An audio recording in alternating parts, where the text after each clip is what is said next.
দীর্ঘ কয়েক দশক ধরে রয়েছে পশ্চিম মেদিনীপুর জেলার অন্তর্গত শালবনীর মণ্ডলকুপির রেলগেট। গ্রামবাসীদের যাতায়াতের সড়কপথের এই একটি মাধ্যম।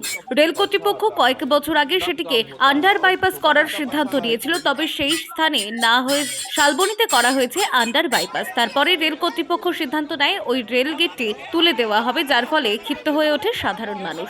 সাধারণ মানুষের অভিযোগ, কাউকে কিছু না জানিয়ে রেল কর্তৃপক্ষ রাতের অন্ধকারে এই গেটটি তুলে দিতে চাইছে।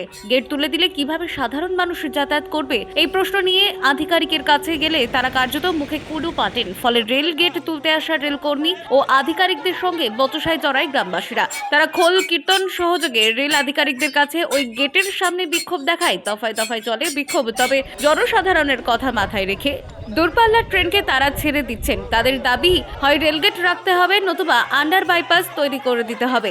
সকাল 11টা থেকে চলছে এই অবরোধ। এটা 2012 সালের পর অন্তত মিনিমাম ওদের হয়ে গেল 20 বার আসা হয়ে গেল। রাত্রের অন্ধকারে এখানে এসে 3টার পর রাত্র অন্ধকারে এসে এখানে গেট তোলা চেষ্টা হয়েছিল, সেটাও গ্রামবাসীদের সহযোগিতায় বাধা দেওয়া হয়েছিল। অনেক কিছু ঘটনা ঘটে গেছে। ওনারা এখন জোরপূর্বক এসছেন সমস্ত কিছু নিয়ে যে এখানে গেট বন্ধ করব, কিন্তু আমাদের একটাই দাবি গ্রামবাসীদের তরফ থেকে যে এখানে বিকল্প কিছু ব্যবস্থা করা হোক, তারপরে তারা গেট বন্ধ করুক।